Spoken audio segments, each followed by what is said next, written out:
Good afternoon, guys. Today we are going to learn Geography Chapter 4 Agriculture. Agriculture is divided into primary, secondary, and tertiary activities. The transformation from plant to a finished good includes many economic activities, which is primary and secondary tertiary activities are divided by economic activities. Primary activity includes all connected with extraction and production of natural resource. It includes the steps which starts from the extraction and ends with the production of natural resource. Example, agriculture, fishing and gathering. Secondary activity, making these resources. The steps which comes under making these resources are called secondary activities. Example, cotton is converted into a fabric and gold ore is converted into gold bar.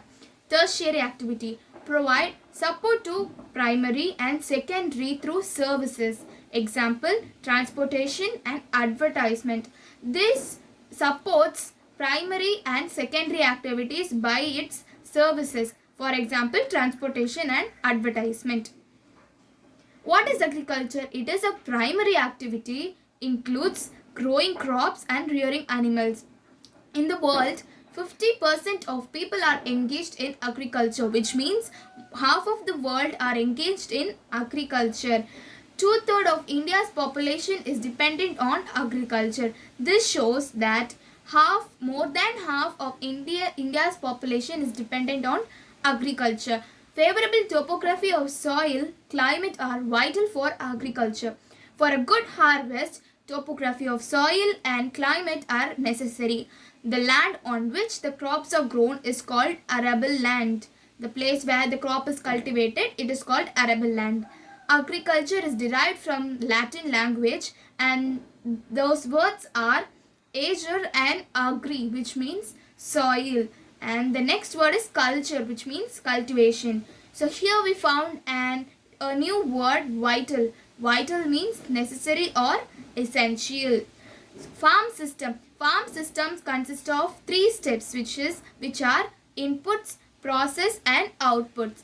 In inputs, seeds, fertilizers, machinery, labors are included. And in process, ploughing, sowing, irrigation, weeding, harvesting, rearing, these are included. And outputs, crops, wool, dairy and poultry products. So here we found a new word, poultry products, which means meat and egg, or we can say non-veg foods. Okay, types of farming. Depending upon labors, produce, geographical conditions, agriculture is classified into three types. So depending upon the labors, the amount of labors the particular farming has, and the production of particular farming, and the geographical condition in which that farming is done.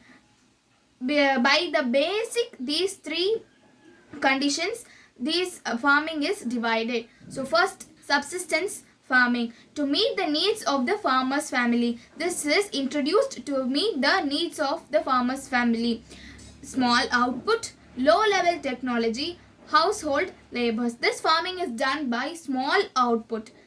In this farming we can expect small output, and low level technology is used in this farming, and household labors are used to cultivate or to make some other process. So it is further divided into intensive and primitive farming. Intensive is cultivated in a small plot of land with simple tools and more laborers. So intensive is cultivated in a small plot of land only and with simple tools but with more labors.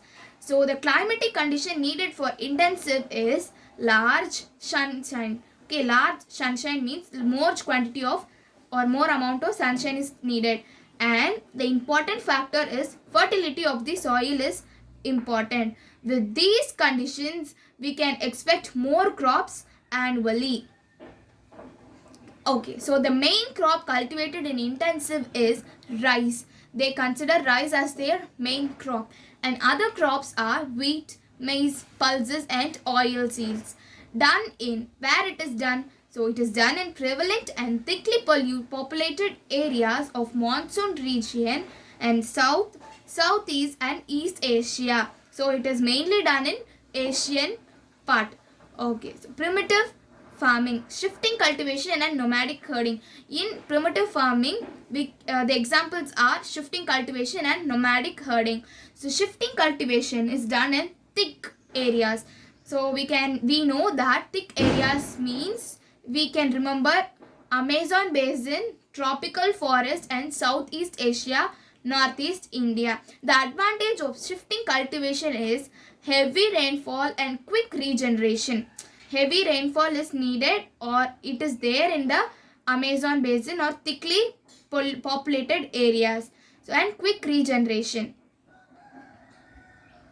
The land is cleared by felling and burning trees. The land where the arable land is cleared by felling and burning of trees. The ashes are mixed with the soil and crops like maize, yam and potato. So these ashes contain lot of nutrients, so it is mixed with some crops also. When land loses its fertility, farmer moves to the next plot. So from this line we can understand why it is named as shifting cultivation, because when a particular land loses its fertility, the farmer is shifted to the another land. So shifting cultivation is also called slash and burn agriculture, because they slash and burn the trees. So the next is nomadic herding. Nomadic herding is practiced in semi-arid and arid regions. Semi-arid and arid regions, which means Sahara, Central Asia and India, some dry areas. So, herdsmen move from place to place with their animals. Herdsmen move from place to place with their animals for water, fodder along a defined route. Along a defined route, which means they don't go anywhere. They go in a particular route which daily they move. So this occurs because of climatic condition. Why do they move? That is not their comfort zone. Why do they move? They move because of climatic condition. Because if sheep needs cool climate, that particular area, when it reaches summer, he moves to another area where there is winter. The same way we can expect or we can study for climatic conditions. So these animals like sheep, camel and yak produce wool, milk and meat. So the second type is organic farming, and this farming is done by natural manure and natural pesticide instead of chemicals. By the name organic itself, we find how good this farming is. So no genetic modification is done for more yield.